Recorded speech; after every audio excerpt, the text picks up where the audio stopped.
I lay out here we go, recording is on, so I can kick things off. So welcome guys again to Invest in Climate Tech Like a VC. This is a compressed version of a 2-day course. Hopefully you'll get a lot of value out of this. I will try not to ramble and go on a monologue too long. I want to make you guys interact. And also I have a quiz in the end to make sure that some of the learnings are directly applicable. It's always kind of also interesting to see the pie chart of the responses to see that once something that might seem straightforward, might not be as simple to everybody. So first of all, my story. I started as an entrepreneur. Well, I did a bit of my time in San Francisco, Silicon Valley as a software engineer, and I started my first company in Africa, in Kenya of all places, where I planted. My company was posting those solar panels on rooftops and villages, and they were all interconnected through that little box here. And that's the kind of the revolution that happened in this time, 2015. Africans could start paying as they go, so pay as you go through mobile money. So M-Pesa it blew up at that time, opening new business models. And my company was doing the integration of those solar panels with the payment providers. And so now, 8 years later, my company didn't really explode too much. We went through 2 rounds of funding, but it was a difficult market. But still now, we count about 15 million of those solar panels installed throughout Africa, mainly East Africa. And then I decided to relocate to Europe, being a French native. It was kind of the comeback for me to Europe, and I joined the next big thing, investment team. So this team is a team that I put together from zero to take care of the venture arm of a big venture studio based in Berlin. It might not be familiar to most of you, but in Berlin, it had a bit of an echo. And so that was kind of the start for me of being an advocate on all sustainable and environmental issues, leading me to start Climentum Capital, which was one of the first fully dedicated climate tech funds. So you see us here with the team during COVID times, trying to structure the strategy, the fund model, and then the fundraising. And yeah, massive, moment when we announced the launch in July 2022 of a 150 million euro fund, quite large for Europe, and you receive a ton of press coverage. Yeah, I don't know if you remember, but 2022 was really the spike. Before that's the current winter. And we said that there is still a lot of dry powder from that point to continue investing in the climate tech ecosystem, both in Europe and in the US, but also in less spoken about regions like India or Latin America or Indonesia. So there's a lot of money for climate and hopefully more to come. And in 2022, I decided that because we're a brand new fund, we had to establish a brand. So I started a podcast called Climate Insiders. So maybe some of you know me from that. It runs on Spotify, YouTube, and all channels. And on top of it, I send weekly newsletters called the Saturday Climate Insider. So every Saturday you receive in your inbox one actionable tip. Hopefully, I try to provide as much value as possible to both founders and investors to make their job easier. And because I consider that climate tech scene was a little bubbly, meaning that we're all meeting and, gathering with each other, and it was kind of always the same faces. I thought, why don't we go seek the people that are outside of the circles where they're hanging out, namely Gen Z and the younger generation. So started doing some content on Instagram and even TikTok, taking me completely outside of my comfort zone. And some of this went viral, confirming the fact that those younger generations really, really want solutions. They're lost and they're really want another message, not just a doom and gloom. And in 2023, so just around the corner here in June, I announced stepping down actually from this fund, which surprised many, because once you're in a cozy seat of a general partner of a fund, you kind of stick to it. And I did the opposite. So for me, I realized that I'm a builder, I'm a community activist, and I want to continue inspiring, educating, and then leveraging different mechanisms to invest with many, much more than the pension funds and banks and the type of organizations that invest in funds. I want to invest with many, and democratize this idea of climate tech investing. Fundamentally, there's really a top-down and bottom-up approach. A top-down is you consider those institutional investors or the central banks and some of the government funds are the ones calling the shots. This is where the narrative of our society is decided from the top. This is very much how VC is structured today.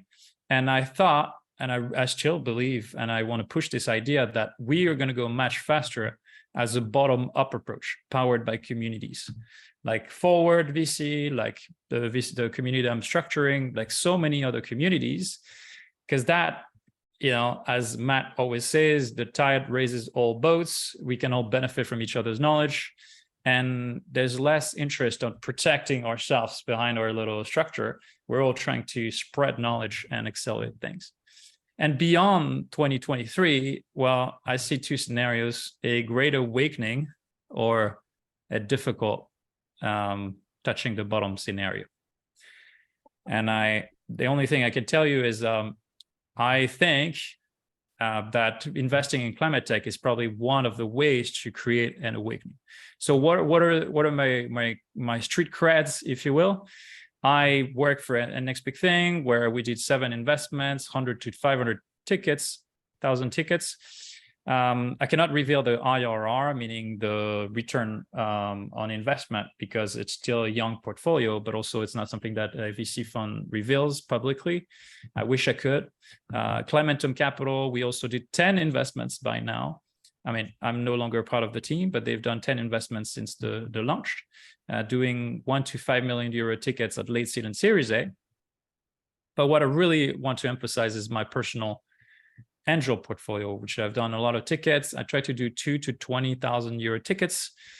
I'll explain why these days I'm actually creating a 1 ticket size that I default for all my investments in an idea of diversification, and also not trying to compare. There's a reason why you should not look at every single investment as a I'll get to it in a couple of minutes. And at pre-seed, seed, or even earlier stage than I used to, is my go-to, because this is a matter of life or death for most investors, for most founders. And I, in just a couple of years, managed to get a spectacular return on investment. Of course, most of you will ask, is this a realized or unrealized? Most of it is unrealized, meaning it's on paper, so that could change at any moment, but it's also very young as a portfolio. So if you compare that to real estate, stocks, bonds, or any other asset class, it is spectacular, and only venture capital can offer this kind of returns. I'm not including crypto in there. That's another conversation.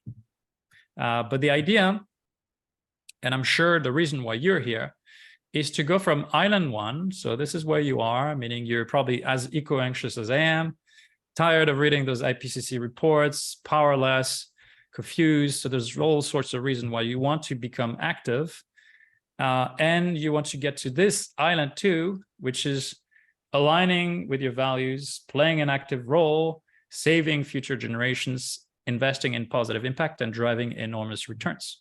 And so my role is to be that boat, to get you from island 1 to island 2. Of course, this is going to be a compressed version of this.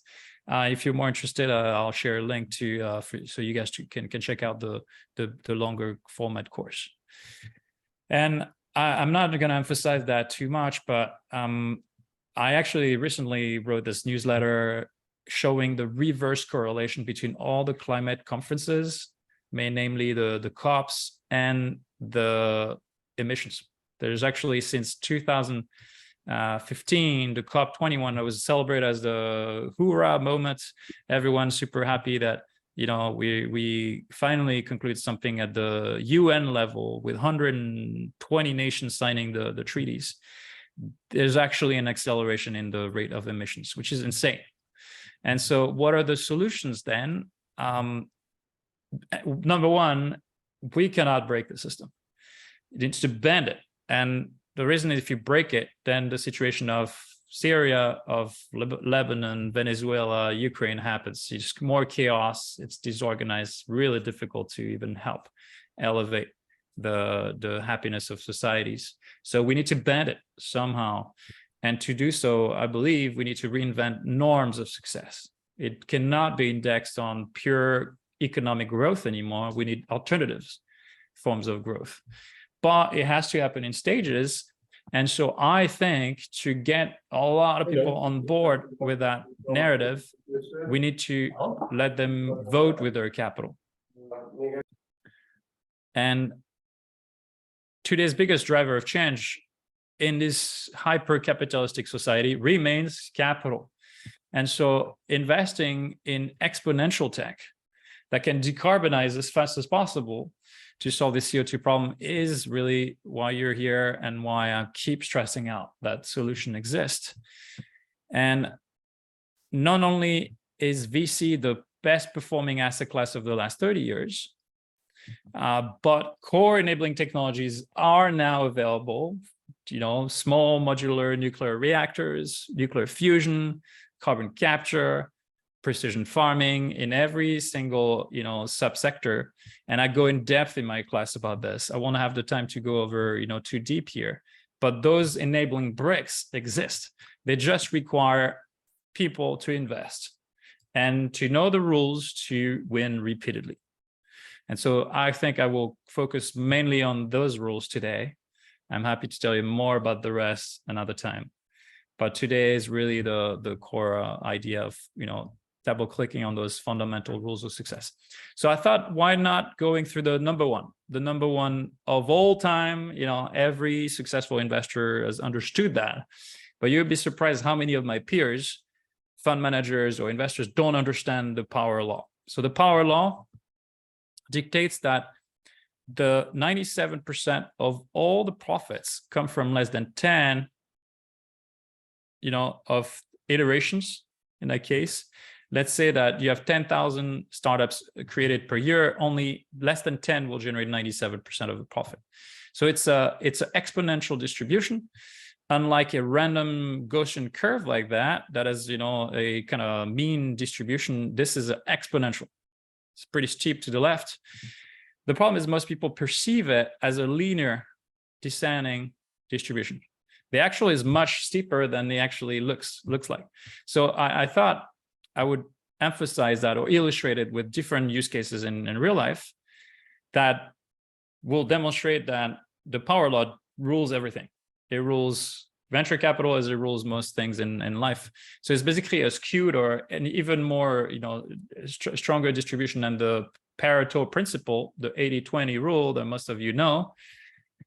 This is even steeper than that. So the wealth distribution, for example, if you take the richest 1% of the world, they're vastly richer than the rest of the world.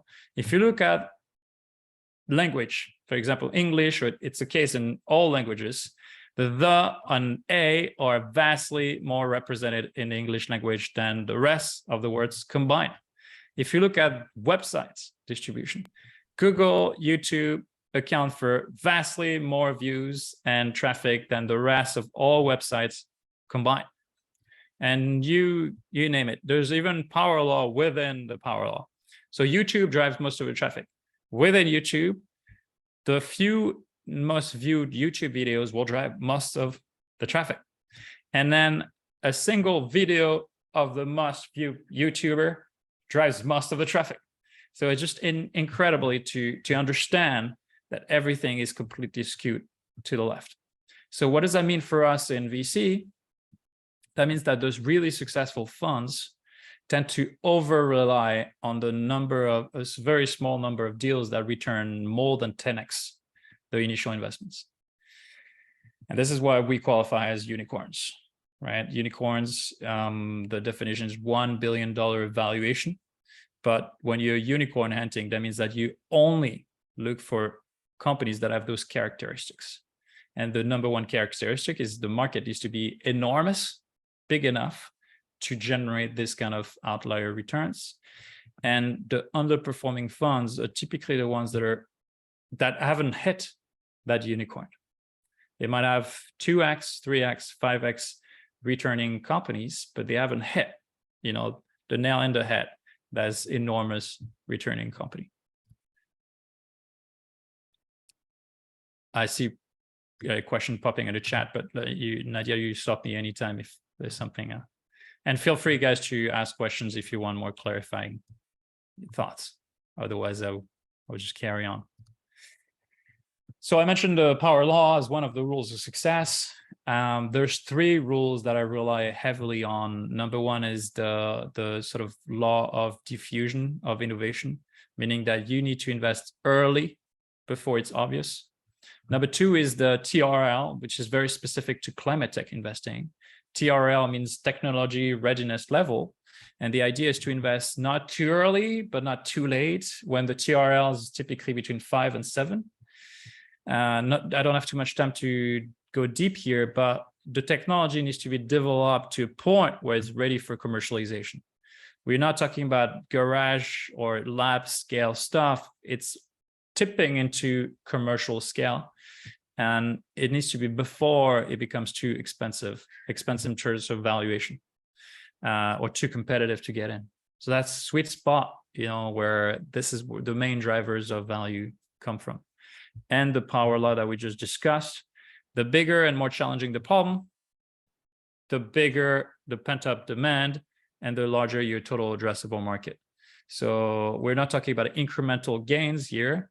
For example, photovoltaic or hydro or wind that have had number of investments already done, but we're talking about, for example, nuclear fusion or green cement or precision farming, or those kind of things that are still untapped and that have that potential, outlier return profile. So if you guys want to ask questions about those rules, happy to double click on. We have one Angelo? question from Angelo. Yeah. Go ahead. I don't know if it's easier for people to chime in and pop in, or otherwise I just read and answer. Hey, Yoann, can you hear me? I'm happy Yeah. to jump in. Yeah, all right, brilliant. So I think we sort of crossed wires there, because I've been sort of thinking through where the sort of biggest TAMs are, if you will, within the overall sort of climate sector investment space. I'm quite new to this. Yeah. So just looking up your LinkedIn profile as well. I'll probably connect with you later. But yeah, so my view is, where are the biggest TAMs? So my view is, again, sort of long-term energy storage, fusion, and probably ag tech, right? But I'd love to get your view as a long-term player in this as to where do you see the biggest upside? I think the upside, I think you nailed it. Everything boils down to energy, right? It's all about energy distribution, regardless how you look at it. And energy today, we're tied up to a handful of energy sources. And we're so overly relying on fossil fuel because that's the cheapest and the most transportable form of energy. And so as in your list here, you put fusion energy. Fusion is considered the holy grail of energy because that would render energy cheap and unlimited forever. It's the energy of the sun.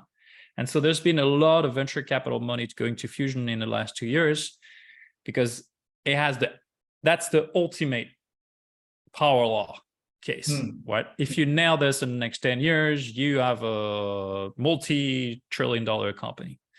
So fusion definitely is one of them. I would say that energy storage, you could argue that there's already a lot of funding in that space, right? So Tesla has gigafactories for lithium-ion batteries. You have a number of other alternatives. There's been so much funding going on alternative forms of battery systems. So if you as an angel or a VC are investing in this, it's already a crowded space. It doesn't mean the problem has been cracked at scale, but it means that you will compete. You will not know which horse to bet on when they already have hundreds of horses on the starting line. So if I kind of double click on that field, for example, if you look at alternative minerals, so we know that we need cobalt, we need nickel, we need all sorts of minerals and metals for energy storage. Well, in lithium, but also cobalt or nickel lately, there's not a lot of sustainable mining solutions. So you could argue that this is an enormous TAM because we need to convert the entire auto part into electric vehicles, but we know there's a huge shortage of those minerals and we don't know how to make them sustainable. So a company that has a real nickel, scalable solution to mine sustainably nickel as is a total jackpot. Got it. Diego, do you have a question? Yeah, I think what you're just mentioning is super interesting, and sustainable mining, it's like a huge market and great investment opportunities in the topic. But at the same time, still, although the market is super populated when it comes to mobility batteries, I think there's also a great chance to also look into different chemistries besides lithium ion. And I've seen a lot of startups doing like potassium, sodium-based batteries, and like we all know about like solid state batteries and so on. So I don't think it's still crowded, but still I believe that there's room for more investment and more money that could be poured into the mobility batteries. And then we have the long duration energy storage, which is like another topic. And that one is more like niche compared to mobility, where you have companies like Cato and like these huge companies that already are producing at super large scale. Yeah, no, very fair point. You know, it's funny anecdote. When I did my master thesis in university, I studied power systems and storage systems. And our teacher back then, it was 2009, so I'm not that fresh. The teacher said the ultimate unicorn or jackpot story will be to crack energy storage at scale. And it's funny that we're almost 14 years later and we still have not fully cracked this. So there's been billions already invested in energy storage, and Elon Musk has opted for probably the low-hanging fruit, lithium ion, which is actually, chemically speaking, very easy. We've mastered that for cell phones, but also all sorts of usage every day. And a lot of the battery experts say this is a total, it's a foolish idea to scale lithium ion, because we know we have shortage of lithium. And from a chemical perspective, it's actually not the most optimal and energy efficient way. But he opted for operational. I would say that the gigafactories and operational or business innovation is not a technological innovation.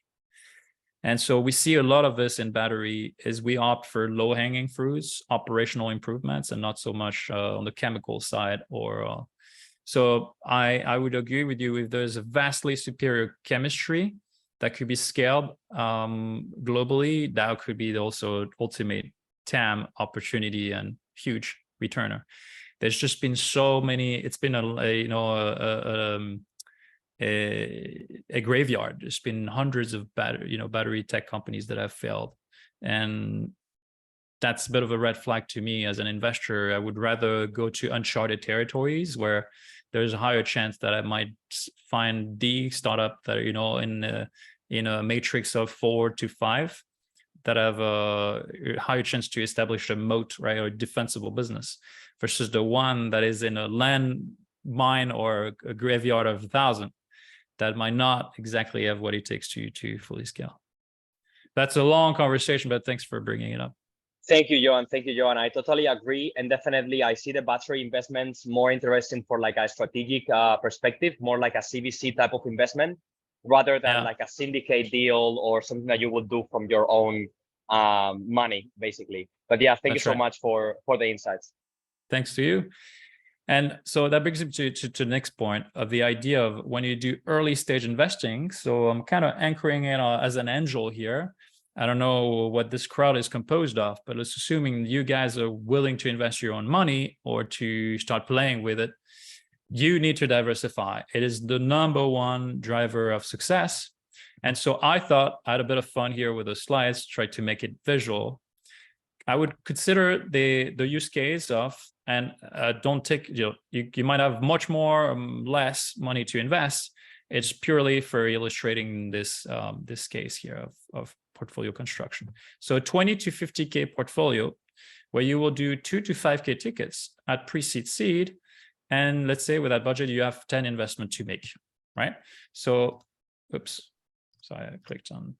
Obviously, in this crowd, we're only investing in climate tech, preferably game changers, so not incremental gains, as we just explained. We are hunting for those unicorns, those power law cases. Most people still think that VC is a game of chess, right? So some of the bets are more important than others. I actually think that it's a game of checkers.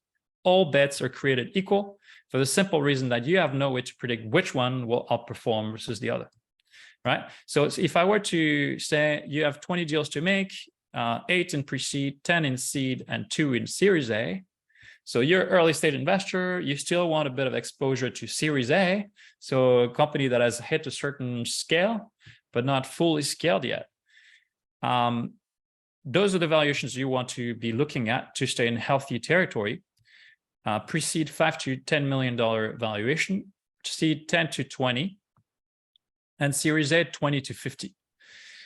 I get this question all the time, is there a difference between geographies? And of course there is. This is mainly what you find in Europe, right? So in the US, you tend to have almost a 2-to-1 factor.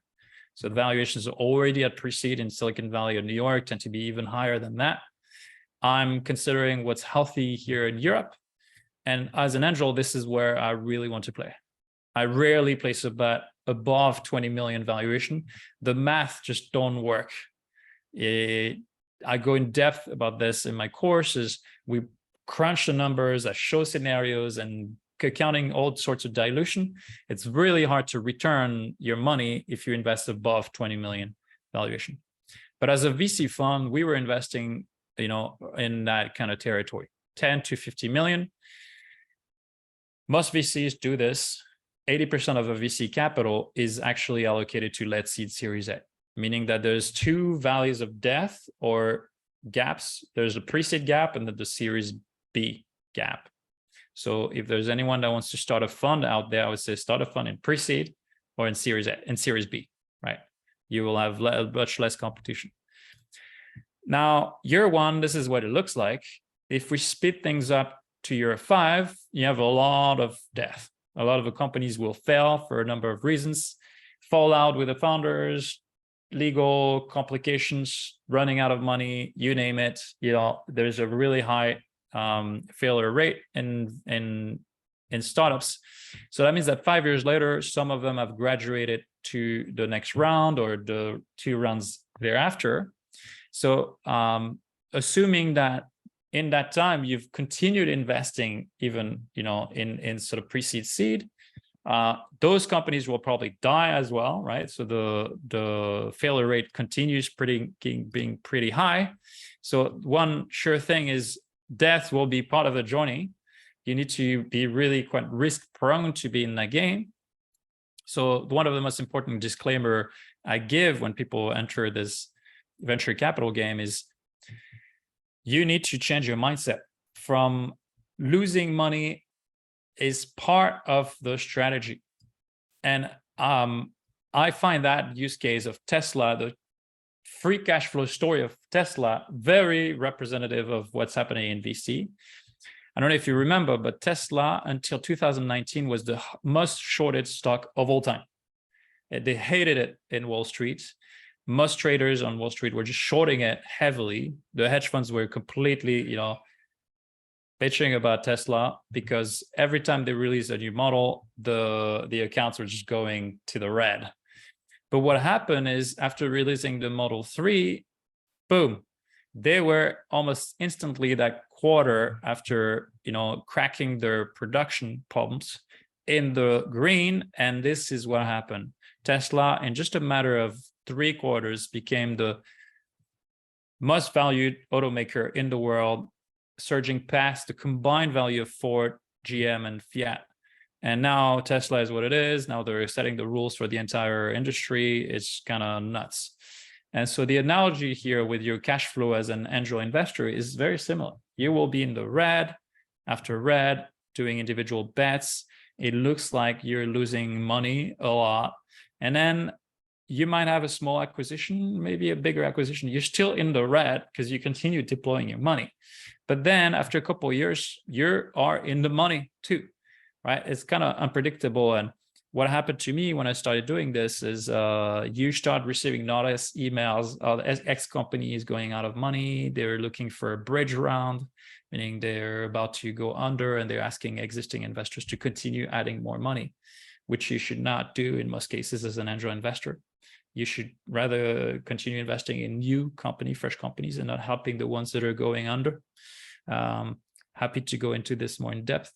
And the idea is, after 7 years, for example, you will start understanding which of your portfolio companies look like a golden goose or a very promising one, and which one has kind of exciting profile, but you still don't know which one.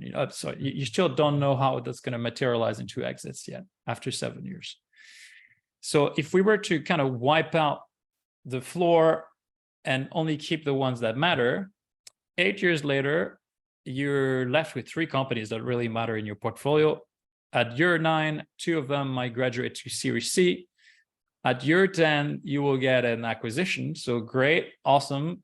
And what you really want is that enormous returner, that IPO or enormous acquisition, because the math show that to get a really nice, yummy, and juicy returner, you only need one. And this is where it obeys the power law. You only have 2 deals that return your entire portfolio. One that contributed more than 50% of the gains, one that contributed a little bit, and the rest did not matter. And I just wanted to go back here for a sec. It's very hard again to predict which one is the golden ticket or the silver ticket, because in an alternative universe, it might have been a complete different one. And you see here, I can run the math. I'm showing you kind of the results here, but in that universe A, this company returns 30, 50x, and you have a total return of 4.2x. But in an alternative universe where it's a completely different field, you're almost at the same kind of return with the same return profile, even though it's a completely different company, right? If you guys have questions, pop them in the chat. Happy to answer them.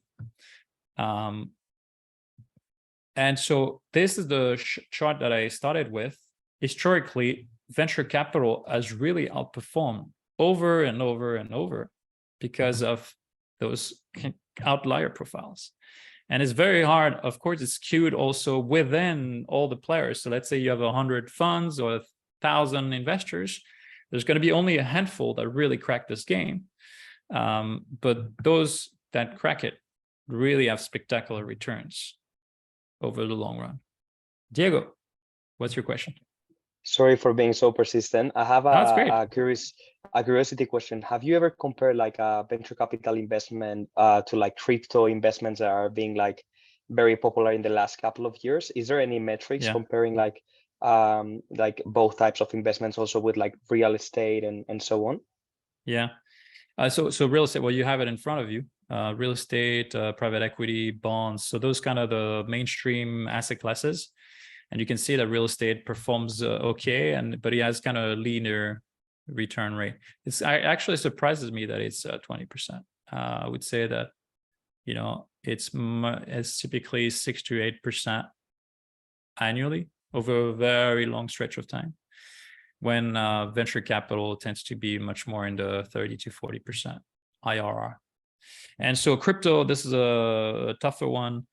Crypto is hyper volatile. So it's so dependent on your entry point that it's very hard to measure over a long run like this, or it skews the kind of return profile. So the YouTubers that will sell you, oh, this is the highest returning asset class of all time.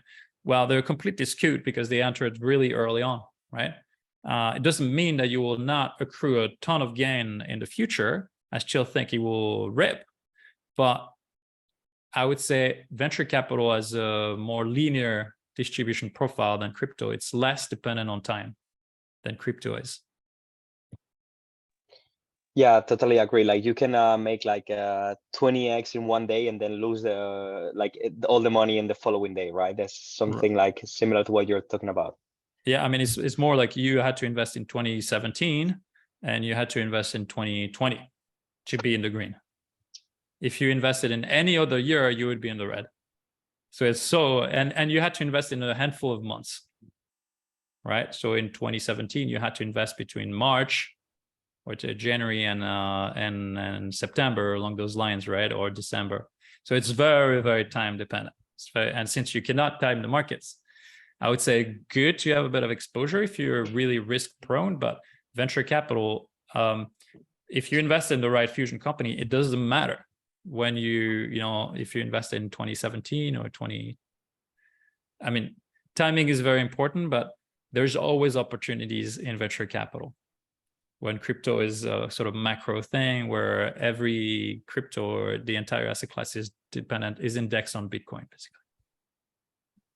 All right, thank you, Yoann. I totally agree also on that regard, and I was just curious to learn your opinion on it. Thank you, man. Yeah, no, thanks.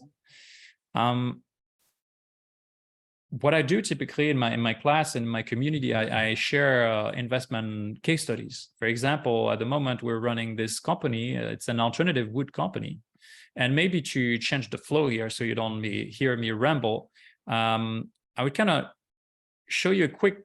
I think it's a 2-minute video. Hopefully you can hear the sound. Can you hear the sound or no? Unfortunately, no. Yeah, we need to share. There's something that I can do. There you go. Sorry. Now you should be able to. Lightweight technologies are essential. They enable vehicles to reach longer distances and buildings to use less raw material. However, the production of lightweight structural materials, such as aluminum or glass fiber, are extremely intensive in CO2 emissions. In Strong by Form, we've been inspired by nature to bring a sustainable replacement to these materials. By emulating trees' structural efficiency, we created Woodflow, a technology that combines the latest optimization tools with a novel additive manufacturing process to produce sustainable timber-based composite structures capable of matching the performance of aluminum or reinforced plastics. Woodflow is sustainable. Woodflow is lightweight and strong. Woodflow is freeform, so it can have variable thicknesses and fuse complex assemblies into single parts. It can be used for structures for mobility, construction, and applications where only the imagination is the limit. Bring your ideas and join us in building a sustainable future today with Woodflow. All right, so you understand, this is one use case where we are investing with a community and we're trying to enter at terms that are really attractive. It's 12 million pre-money valuation round. They're raising 5 million as 5 million seed round. And this is a case where digging into this, if they really crack wood as an alternative material to concrete, steel, aluminum in the construction space, knowing that we need to build 15,000 new buildings per day over the next 25 years, this is ultimate TAM, right? The market is ginormous. It could be enormously impactful and it could scale globally. And so we look in kind of a competitive landscape where has there been a lot of alternatives? The only real competitor we found was Voodoo in France that raised $35 million from lower carbon. But really, that's it. It's almost a blue ocean. And it seems like a straightforward and obvious choice, right, to replace by wood. And so I just wanted to bring it up and say those are the case studies that we look at in terms of valuation, in terms of potential, but also the impact, endless impact potential that those cases bring. All right, so I wanted to, we're almost running out of time. There's only 10 minutes left. What I do in my class is typically want to make sure people kind of get stuff away and they're aligning. So I thought I would share this quick form, this quick quiz. I'm going to share it in the chat so you guys can take the next 3 minutes. I'll put a timer here. So you fill out those 8 questions and then we review the results together. So let's go ahead. 3 minutes starting now.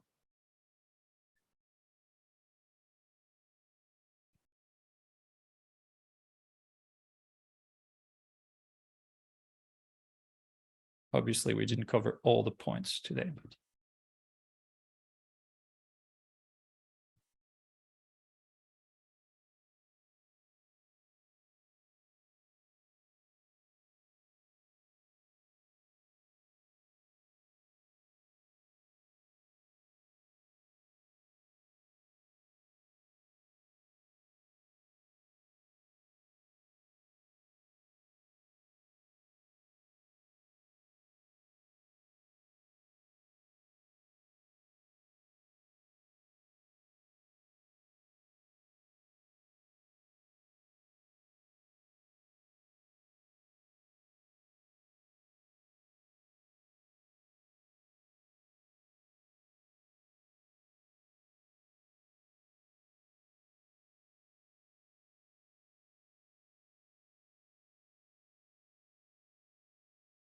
And if you have any questions, you can drop them in the chat.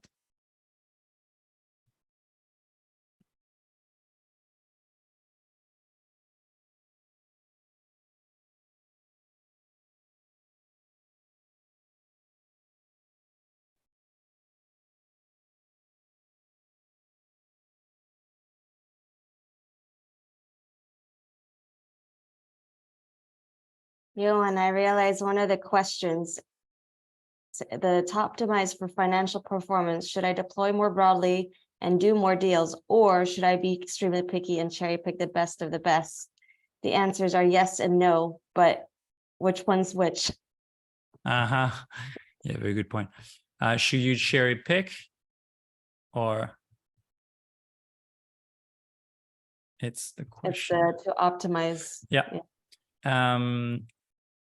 Should I be extremely picky and pick the best? Yes or no? I guess so. Yes, should you be picky? Got it. Okay, this is the order. Or no, should you deploy more broadly? Got But it. thanks for flagging it.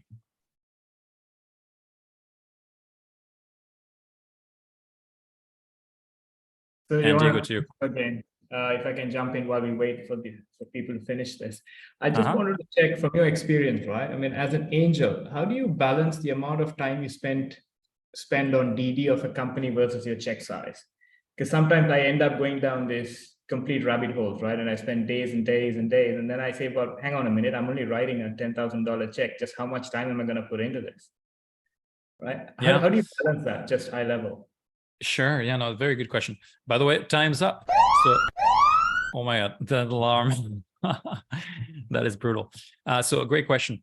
I would say that, you know, the psychology of the investor is actually quite tricky. Your decision is technically made in the first 3 minutes that you look at a deal. You're so influenced by your biases and your entire curriculum, your judgment that is based on all the cases that you've seen in the past, the founders that you met, the people in your network, et cetera, et cetera. And there's only confirmation bias afterwards. So a VC that spends 3 months in DD will generally land in the same decision or no, because they will always try to find an excuse not to make an investment. Or there's always going to be one partner in the investment committee that will say, no, I don't see it. There's a reason why, and they're missing out on an opportunity. So I would say it's almost easier to have an investment committee of one, meaning you managing your own money, because you can only rely on your own judgment. Doesn't mean that you cannot, you know, leverage the community and the collective intelligence, but your decision is made quite rapidly. And I would say, as we've seen in the checkers versus chess analogy, checkers is the way to go. So I was always default to the same check size. I would not index on the quality of the deal flow or the quality of the opportunity. You should always, you know, invest the same amount, because it's unpredictable and you'll always be surprised. I mean, you'll if you listen to hundreds of podcasts about the top fund managers in the world, which I've done, they will always tell you that Uber was completely unpredictable. Twitter was, you know, 140 characters. Who could have predicted it was a multi-billion-dollar company? Airbnb seemed nuts. So they would have placed bets much more on the Google glasses, for example, VR headsets, or this kind of stuff.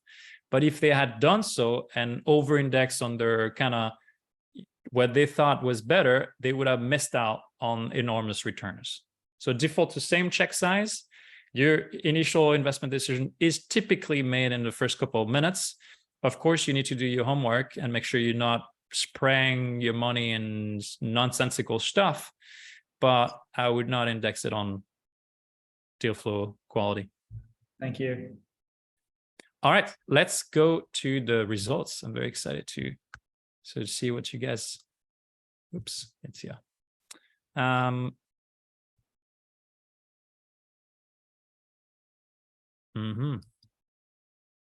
Did you guys submit? I don't see any response. I definitely submitted. There should be at least one. Absolutely. So did I. Huh. Also Let me technical try. issues. Let me see. Ta-da-da.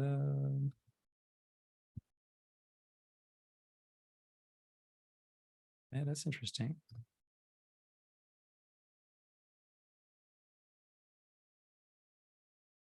I'm sorry about that, guys.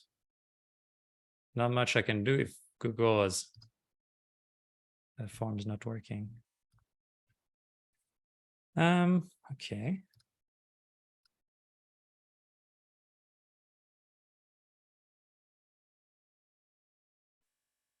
That's interesting. Maybe in that case, just go over what the right Sure. answer. We'll say that we all did. Yeah, them. that's a shame. That's a shame. It would have been interesting to. Yeah. All right, sorry about that, guys. Let's assume we all have the right answers.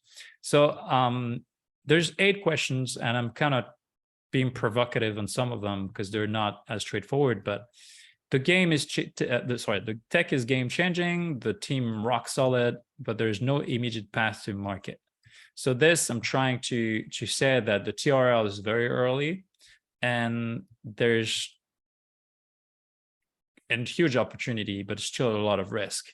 My gut feeling is to always, if the TAM is enormous, the team really, really competent, that is still an amazing opportunity as an angel investor. So you should go for it. The team is phenomenal. The market is enormous, but the idea is not super differentiated. That, on the other hand, is a bit of a red flag. If it's overly crowded, very hard to pick which one is the right horse to bet on. So I would say I was always default to really differentiated cases. So here it would be a no. The project is fantastic. The market is enormous, but the run is hot with world-class investors and the valuation is priced in at $60 million. That for me is a no-go. Again, the math don't work. If you're an early stage investor, beyond 25, more or less, you are screwed. You will best return your money, or you have very little multiple in return. One of your portfolio companies is going poorly and is looking to refinance with a bridge round. And I've seen that so many times. So it's going to happen to you regardless of whether you're a VC or an angel. You will receive those emails saying, hey guys, we're running out of money. We just need an X amount just to pass the winter. As an angel, it is a no-go. The odds of success after that are enormous. And you would rather allocate your money to fresh new cases that are riding an exponential curve. As a VC, that's a different story. You do have money allocated, budgeted for this, to make sure your portfolio companies don't die if they might pass a little local valley before ripping. But still, I haven't seen a ton of cases where if they're tanking, very hard to, re-dynamize the team and get the team spirit lifted again, et cetera, et cetera. The project is great. The founders are really convincing. The valuation is really low at 7 million, but they haven't attracted any VC yet. That is great. That means that you have an opportunity to invest even before, to front run those VCs and get even yummier terms. So that should not be a defining criteria. You should definitely consider the opportunity. And this is what we do as a community. We try to front run them. And then I make introductions to some of the top VCs because I have the network and I've cultivated this network over the last 5 years. So this is my sweet spot. You care deeply about your environmental impact, yet this early stage startup lack transparency and on ESG and impact metrics. This I'm cheating a little bit because I spend a lot of time on my course covering the ESG and impact stuff. You should definitely consider investing even if there is no clear ESG monitoring, because we only invest in companies that are by design impact startups. They are addressing some of the biggest problems on earth. Doesn't matter whether the ESG is demonstrated now or in 5 years. If by design the company all right, and to optimize for financial performance, should I deploy more broadly and do more deals? Yes, you should definitely index on the same index size and diversify and not be too picky. And if you generally invest 10K, even if you see an incredible project, you should still invest 10K. Again, unpredictable to know which one. You should not have darling projects. You should kind of keep a neutral stance toward your portfolio. So hopefully that's helpful. We're running out of time here. I wanted to make sure that I shared some resources. So you at least know where to go next if you're interested to learn more. I think Nadia shared this in the chat, but I want to make sure that you have this. It's the course. This is a link, and oops, it's a 2-day course. You'll learn a lot. So Nadia, you can share that. Awesome, thanks a lot. And I would love to have you if you're interested. Otherwise, this is a free newsletter. Every Saturday, I send out interesting tips to help accelerate your journey as an investor or founder. So check it out. Lots of people are in it. Yeah, thank you very much.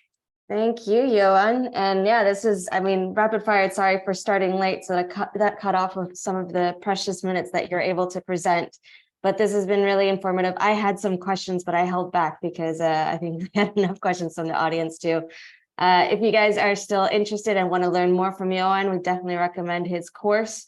Community members, if you use the link, you actually get a discount as well by being part of the Forward VC Climate Techies community. So please use the link because it also helps us keep our lights on a little bit, or at least contributes to that. And yeah, thank you again so much, Yoann. If there's any other questions, feel free to let us know and join our community. I think we'll post some links real quick right now as well. But otherwise, thanks and have a great rest of the day for wherever you are. Thanks, guys. It was great chatting. Nadia, Thanks, Yoann. Thanks, Nadia. Bye-bye. Take care. See you on the other side.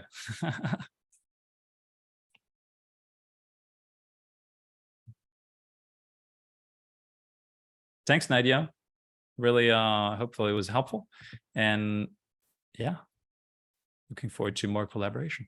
Yeah, definitely. Likewise.